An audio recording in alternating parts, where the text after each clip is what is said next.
안녕하세요. 세프인사드립니다. 오늘이 벌써 월요일입니다. 월요일이 조금 힘들 수도 있지만 그래도 다들 힘내시고요. 월요일에 하루가 잘 풀리면은 그 주중도 더 잘 풀리는 그런 게 있는 것 같습니다. 저의 경우에 있어서요. 오늘의 방송 바로 시작하겠습니다. 자, 돌문어 SEC 의장 크립토커런시 암호화폐의 가장 큰 위협입니까? 이렇게 장문에 글이 있는데 제가 이제 쭉 읽어봤는데 뭐 다른 건 볼 필요가 없고요.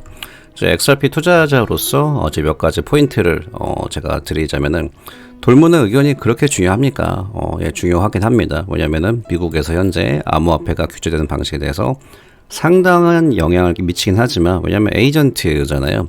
하지만 돌문어 자신 자체는 법의 목소리는 아닙니다. 이게 무슨 말이냐면은 영향을 끼치지만 이 사람이 말한다고 다 된다. 이제 이건 아닙니다. 그렇기 때문에 특히 지금 리플사랑 소송이 같이 있는 상황이잖아요. 그래서 게리 갠슬러라든지 SEC에서 어떤 정말로 예를 들어서 너무 안 좋은 소식 나왔다. 근데 그거를 그대로 믿지 마시고 분석하는 능력이 굉장히 필요합니다. 그래서 이제 법이 목소리가 아니라는 거 100%다 이제 권력을 쥐고 있지는 않다. 이제 이렇게 말하고 있고요. 결국은 법원과 연방 판사가 처리하는 거 맞습니다. 이번에 리플사 소송을 보면서 같은 편인지 안 편인지는 제가 한번 지켜보고 있습니다. 이번 굉장히 중요하고요. 제가 이거는 또 희망 회로라고 볼 수도 있는데 저는 희망 회로가 제 개인적으로 생각 안 하지만 지금 전 세계적으로 비트코인을 제외하고 저는 이더리움도 요즘에 말이 많지만 이더리움도 저는 살아남는다고 봐요. 근데 결국은 리플사 같은 경우에 XRP 그러니까 공식적으로 지금 가장 처음 소송을 받는 거고 명확성을 얻을까 말까 하는 위치에 있잖아요. 다른 암호화폐는요. 그냥 소리 소문 없이 사라질 수가 있습니다. 저희가 많이 알고 있는 코인들도요. 이런 부분에서는 그래도 저는 괜찮지 않나 그렇게 생각을 하고 있습니다.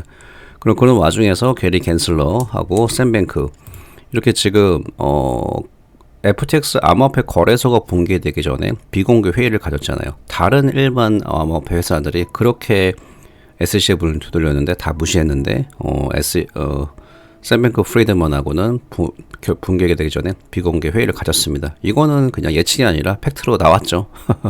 그렇기 때문에 제가 여러 번 말씀드렸는데 돌문어의 정치 생명력이 그렇게 길지 않을 수도 있습니다. 그래서 지금 소문에는 지금 재무부를 가고 싶어 한다. 이제 그런 소문도 있어요. 그래서 이런 거를 참고하시라고 말씀드렸고요.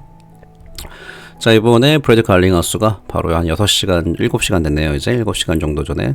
이제 이번 사람들이 말을 또 물어보니까 실버게이트 뱅크에 대해서 리플사 자금 있는 거 아니냐, 영향 많은 거 아니냐 이렇게 얘기를 하고 있는데 약간의 노출, 그러니까 뭐 썸이라고 그랬거든요. 영어 표현으로요. 그러니까 약간 어느 정도 자금이 묶여 있는데 현금의 잔고 일부를 보유하고 있다. 하지만 광범위한 은행 파트너 네트워크를 통해서 USD 대부분을 보유하고 있다. 이런 말 하고요. 이 말을 하고 싶었나 봅니다. 리플은 여전히 강력한 재무 상태, 돈 많다. 이러고 있습니다. 그래서 일부 회사들이 급하게 금요를 받기 위해서 애쓰면서 현재 이러고 있는 많은 이제 금융 시스템이 얼마나 망가져 있는지를 강조를 하고 있다. 뭐 하는 거냐? XRP 써라. 또 틈새 시장, 틈새 홍보를 하고 있습니다. 자, 이런 부분 사실 뭐 XRP가 피아처럼 이제 US 달러처럼 쓰인다면 사실 이런 문제가 아예 애초에 없는 거죠. 자, 이런 부분이 있었다 말씀드리고요. 스위프트를 사용할 때 무려 18만 초가 걸린다. 18만 초. 욕하는 거 아닙니다. 오해하지 마시고요. 하지만 XRP를 사용하게 되면 3초밖에 안 걸린다. 3초 대 18만 초. 어떻게 생각하시나요? 그러니까 저는 결국은 XRP는 계속 쓸 거라 보이는 게 이게 지금 제가 저번에 한번 보여드렸을 거예요. 은행들의 전 세계 100대 은행 중에서 30군데 이상이 벌써 리플 넷을 사용하고 있고 일부분은 ODL로 넘어가고 있습니다. 문제는 아직은 볼륨량인데 이거는 시간이 지나면서 저는 해결된다고 봅니다. 그래서 제가 뭐 미국에서 설사 진다 그러더라도 이제 리플사는 계속 발전할 거다. 이제 그런 부분이 베이스로 제가 말씀을 드린 부분 참고를 하셨으면 합니다. 이게 좀 된 소식인데요. 스튜드 알도러티가 이제 이렇게 제가 많이 보는 변호사 중에 한 명인데, 결국은 이제 말하고 싶은 건 이거죠. 우리가 내내 말했듯이 우리는 항상 우리 사건과 각 판결에 대한 확신을 가지고 있으며 더 불화합니다. 이번에 그 전문가 배제 신청을 보면서. 이 사람이 하고 싶은 말이 뭐냐면은, 잠시만요.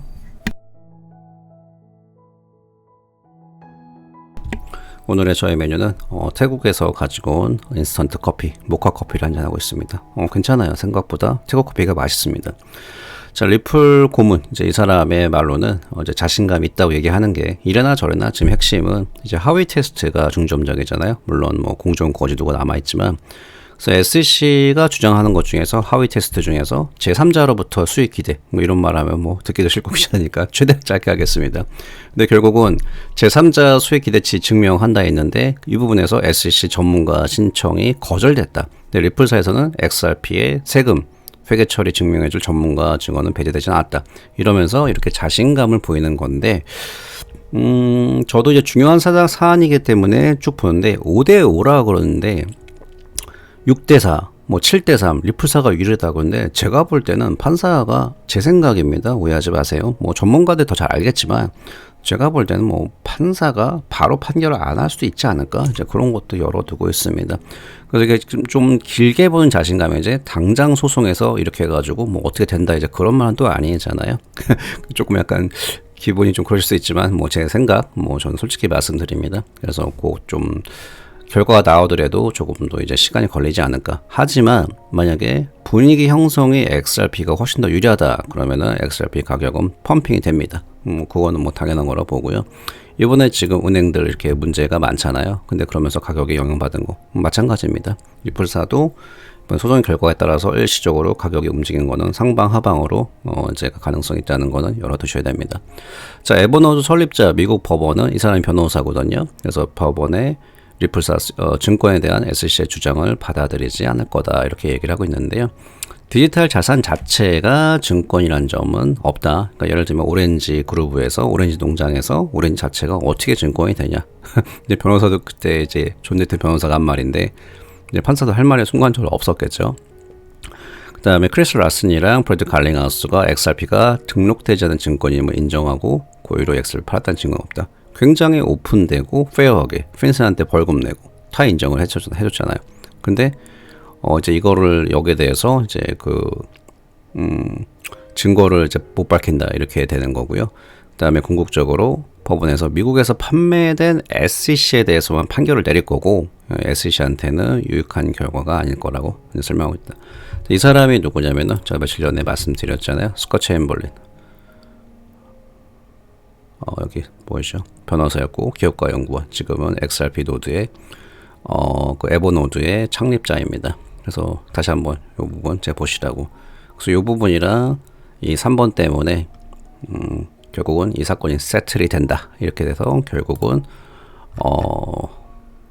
유익한 결과가 아니고 이제 리플사가 조금 더 유리하게 끝날 거다. 이렇게 말을 하고 있습니다. 근데 결과는 아직은 뭐 저는 뭐 보수적이기 때문에 길게 보면 XRP가 리플사가 좋게 더 이제 발전한다 보지만 아직은 저도 뭐 지금 100% 이제 프로세스가 안 된 상황이기 때문에 리플사가 이긴다, SEC가 이긴다 이거는 조금 아닌 것 같습니다. 그래서 현재는 지금 전문가들 의견에 보면은 이제 괜찮다 이제 이렇게 말을 하고 있는데 저는 그것보다는 조금 더 보수적이다 이렇게 보고 저는 이렇게 말씀을 드리고 있습니다.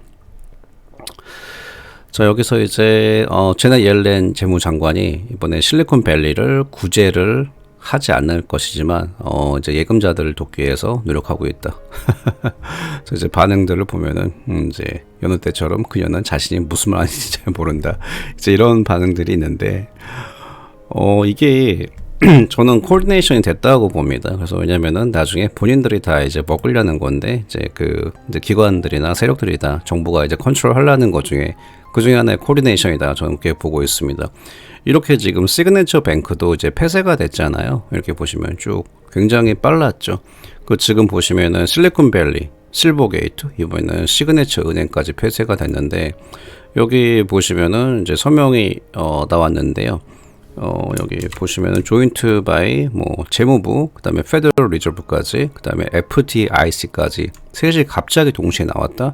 특히나 이제 FDIC 같은 경우는 이제 여기가 이제 미국 연방예금보험공사거든요. 그 예금자들한테 예금보험을 제공한 기관인데 이게 준비됐다는 듯이 와가지고 우리가 다 일단은 예금 보호해주겠다 이렇게 말하고 있는데, 그러니까 이거를 제가 쉽게 말씀드리면은 한국에서도 이번에 트래블이 완성되면서 업비트, 그다음에 다른 이제 거래소, 소위 말하는 4대 거래소에서 이제 은행들이 은행들은 하고 싶었는데 정부에서 못하게 만들었잖아요. 그러다 결국은 지금 K뱅크랑 업비트랑 조인트가 됐는데 규제의 문제라고 봅니다. 그래서 이제 어느 순간 보면은 갑자기 어떤 은행들이 나와서 이 은행들이 이제 스테이블 코인을 제공해주거나 아니면 지금 모습이 이러더라도 여기에 대한 새로운 주인들이 또 나올 수가 있어요.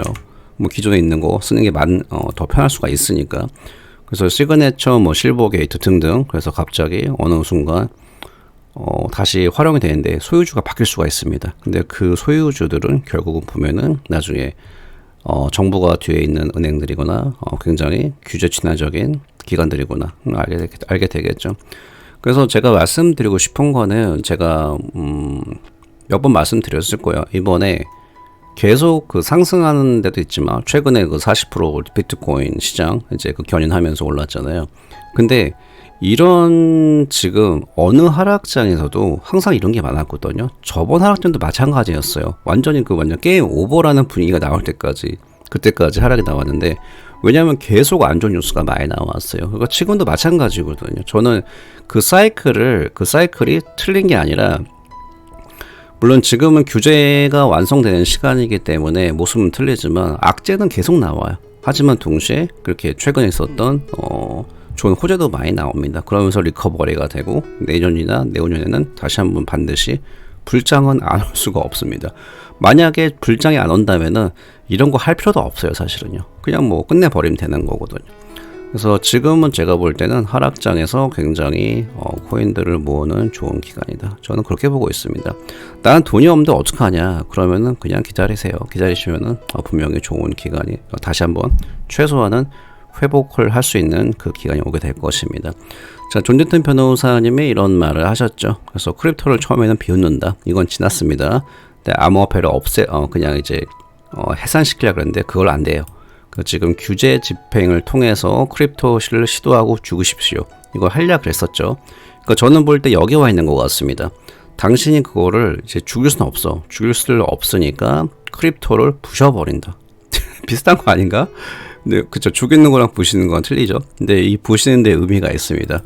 부시게 되면은 부시면서 우리들 현재 지금 있는 세력들이나 정보들은 더 많은 암호화폐 지분을 얻는다. 이게 포인트죠. 그러니까 부수는 거의 포인트는 지들이 더 많이 새로 가져가려고. 그러니까 지금 요 기간에 와 있습니다. 지금 크립토에 대한 명확성을 확인하고 있습니다. 여기에 프론트러는 바로 리플사 소송이죠. 5번, 6번 와 있고 마지막에는 지들이 다 가져갔다. 그러면은 암호화폐를 홍보를 한다. 이제 이렇게 하고 있습니다. 여기 말하는 근거가 트럼프, 바이든 이게 WH가 어디죠? SEC, CFTC, 트레저리, 페드, 콩그레스 이를 동시에 하고 있으면서 크립토는 미래이며 미국은 그걸 죽이는 것이 아니라 통제하기를 원한다. 통제를 하기 시작한다. 그러면 암호화폐를 홍보를 하겠죠. 홍보를 하면은 그 이제 홍보되는 코인들 굉장히 많이 이제 그 가격의 상승이 있다. 이렇게 봅니다. 주식시장에서는 이제 끝났습니다. 이제 암호화폐가 새로운 시장이고요. 제가 그런 의미에서 다시 한번 이제 그 암호화폐를 이제 길게 보시면은 좋은 결과 있을 거다. 제가 그게 별로 안 남았다고 봅니다. 솔직히 1년, 2년 금세잖아요. 이제 이런 부분 참고를 하시고요. 이제 이분 같은 경우는 이제 XRP 이렇게 했는데 요거를 내용을 좀 말씀드리면은 이제 XRP 어느 거는 제가 이제 공감이 가요. 이제 첫 번째로 이제 XRP를 소송을 해가지고 자신감을 떨어지게 만든다 이렇게 말하고, 그다음에 거래소 상폐시킨다. 그럼 사람들이 더 많이 빼잖아요. 그다음에 바이백 그 가격을 유지시키기 위해서 바이백한다. 이거는 뭐 무슨 말인지 모르겠고 조금 희망회로 같고요. 그다음에 크래시 마켓을 붕괴시키고 사람들을 이제 현금화시키게 만든다. 왜? 그 사이에 사람들이 이제 기관들이 돈을 이제 그 암호화폐를 많이 사야 되니까. 이건 뭐 틀린 말이죠. 크래시 더 뱅크, 지금 현재 일어난 상황들 여러 은행들이 지금 파괴가 되고 있잖아요. 그러면서 소송이 끝난다. 그 다음에 XRP를 사용하기 시작한다. 어느 정도 조금 공감이 가서 제가 말씀을 드리고 있습니다.